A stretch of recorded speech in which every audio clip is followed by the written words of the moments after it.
అందరికీ నమస్కారం. నేను మీ గంటి ఉష. హిందూ బంధువులందరికీ కూడా జై శ్రీరామ్.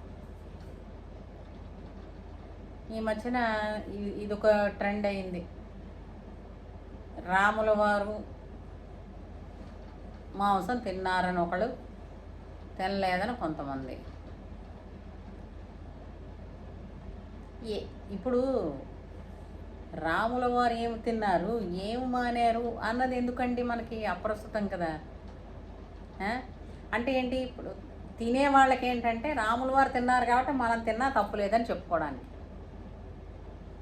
రాముల వారు తినలేదు అనుకోండి, చూసారా మా రాముల వారు తినలేదు కాబట్టి మేము కూడా తినటం లేదు అని. ఇది కాదు. రాముడిలో 16 గుణాలు, చాలా గొప్ప గుణాలు ఉన్నాయి కదా. అందులో కనీసం ఒక్క నాలుగు మనకి ఆపాదించుకుని వాటిని అనుసరించి కనీసం జీవితం మొత్తం మీద వాటి మీద నిలబడగలిగి ఉండడం మనకి చేతవునా? అది నిజంగా రాముడు అంటే ఇష్టం ఉంటే ఇలా ఎవరైనా చేస్తే అది రాముడి యందు ప్రేమ. అంతే తప్ప రాముడు మాంసం తిన్నాడా లేదా ఎందుకర్రా? 14,000 మంది కరదూషణాదుల్ని ఒక్క మనిషి ఒక్క పెట్టెను మొట్ట పెట్టాడు. చేతవుతుందా మీకు అలాంటి రాక్షస సంహారం? అప్పుడు అంటే రాక్షసులు ఉన్నారండి, ఇప్పుడు ప్రతి చోట ఎదురుకుండా కనిపిస్తున్న మనిషి రూపాల్లో తిరుగుతున్న వాళ్ళందరూ రాక్షసులే. చాలామంది బయట బోలుడు జరుగుతున్నాయి క్రైమ్స్. మీరేమైనా చేయగలరా? దాన్ని ఆపకండి, ఆపెట్టు ఆపగలరా? చేతవుతుందా? రాముడిలో ఉండేటటువంటి ధర్మనిష్ట, రాముడిలో ఉండేటువంటి క్షమాగుణం, రాముడిలో ఉండేటటువంటి అంటే దంపతుల మధ్య ఉండాల్సిన అవగాహన, తల్లిదండ్రులకు ఇవ్వాల్సినటువంటి విలువలు, పిల్లలతో మెలగవలసినటువంటి తీరు, స్నేహితులతో ఉండవలసినటువంటి తీరు, ఇవి కదా నేర్చుకుంటే ఉపయోగపడుతుంది కుటుంబానికి, సమాజానికి. నేను అందులో శ్లోకం చూపిస్తానంటాడు ఒకడు. సుందరకాండలో శ్లోకం ఉన్నది. హనుమ చెప్పారు సీతాదేవికి, రాముడు ఇప్పుడు మాంసము తినటం లేదమ్మా, సుధ తాగటం లేదమ్మా, నీ ఇప్పుడు తాగటం లేదమ్మా అని చెప్తే ఇంత మునుపు తాకేవాడని. ఏమిటండి ఇది? బాధపడలేదు నాకు. మనలో మనం ఈ విధంగా ఆయన ఏం తిన్నారు, ఆయన ఏం కట్టుకున్నారు, అవి కాదు కదా మనకు కావాల్సింది, మనం చూడాల్సిందని. వెనకటికెవరో శ్రీకాకుళం జిల్లాలో ఇది నిజంగానే జరిగిందట, చెప్తూ ఉండేవారు మా నాన్నమ్మ గారు. అక్కడ ఒక ఊరుంది. ఆ ఊరు జడ్జి గారిది గుండా పిలక అని వీళ్ళేదో దెబ్బలాడేసుకుని కేసు వేసారు. ఆ కోర్టుకే వెళ్ళింది. జడ్జి గారు ఏమన్నారు తెలిసిందా? నాది గుండో పిలకో వచ్చి ఒక మారు చూస్తే సరిపోతుంది కదర్రా, దీనికోసం దెబ్బలాట ఎందుకు, కోర్టులో కేసు వేసుకోవడం ఎందుకర్రా అన్నారు. అంటే ఇవన్నీ కూడా కాలక్షేపం పనులు అనమాట. ఏం చెయ్యాలో తెలియకపోతే రామాయణాన్ని ఎంతసేపు ఎన్ని రకాలుగా మనం వక్రీకరించి చెప్తే ఇతరులకి అబ్బా వీళ్ళల్లో వీళ్ళే కొట్టుకుంటున్నారు బాబు, మనకి మంచి పాయింట్ దొరికింది అని వాళ్ళు మనని చూసి వెకిలిగా నవ్వుకోవడానికి మాత్రం ఉపయోగపడతాయి. మీకు ఒక విషయం తెలుసో తెలీదు,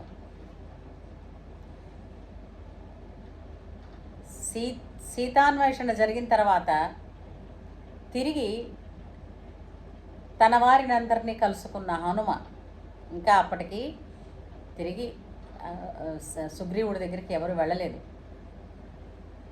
మహేంద్రగిరి పర్వతం దగ్గరికి వచ్చి తన వారిని అందరినీ కలుసుకున్నాక జాంబవంతుడు ఒక ప్రశ్న అడుగుతాడు. ఇక్కడ నుంచి నువ్వు బయలుదేరింది మొదలు అక్కడికి వెళ్ళి మరళ్ళి అక్కడి నుంచి ఇక్కడికి తిరిగి వచ్చే వరకు ప్రతి విషయం నువ్వు దాచకుండా చెప్తే ఇందులో ఎంతవరకు రాముల వారికి చెప్పాలో, ఏది విసర్జించాలో పెద్దవారు కదా జాంబవంతుడు, నేను చూస్తానన్నాడు. అంటే ఏంటి, అన్ని విషయాలు బయటికి చర్చించుకోవలసినవి కాదని. అంటే అక్కడ హనుమ మొత్తం మళ్ళా అది మీకు 58వ సర్గలో ఉంటుంది చూడండి. మొత్తం తిరిగి దాని మహేంద్రగిరి నుంచి బయలుదేరి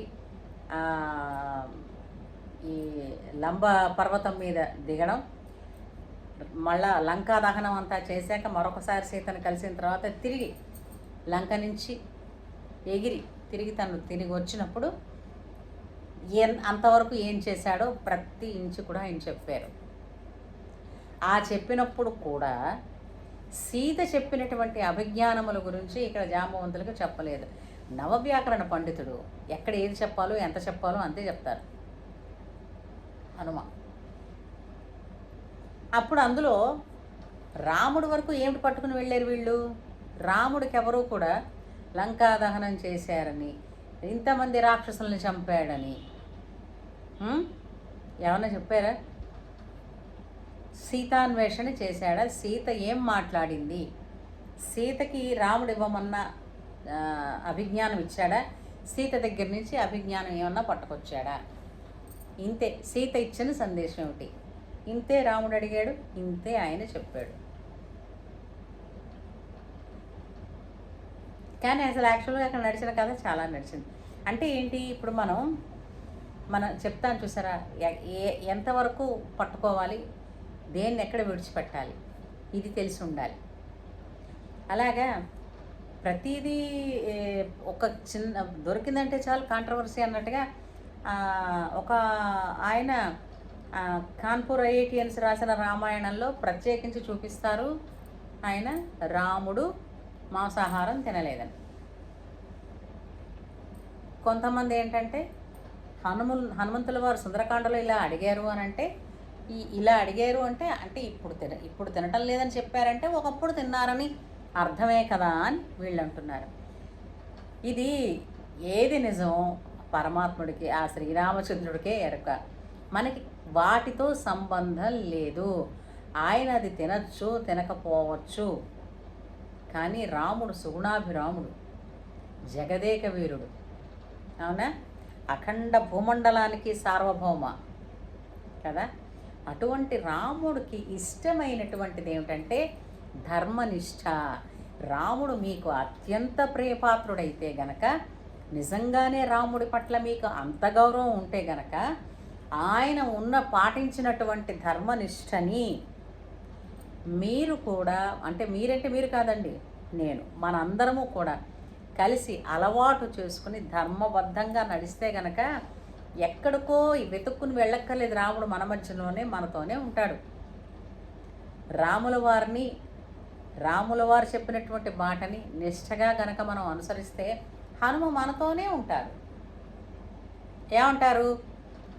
కాబట్టి వాళ్ళు ఏం తిన్నారు అన్నది కాకుండా ఎలా నడిచారు, ప్రపంచానికి ఎలా ఆదర్శంగా ఉన్నారు, వారి నడత ఎలా ఉంది, వారి సుగుణాలు ఎలాంటివి, ఇవి మాత్రం మనం నేర్చుకుంటే చాలండి.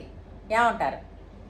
రాముడు సుగుణాభిరాముడు, సుగుణాలు ఇష్టపడిన వారైతే లైక్ చేసి కిందన కామెంట్ చేయండి. ఉంటాను. జై శ్రీరామ్.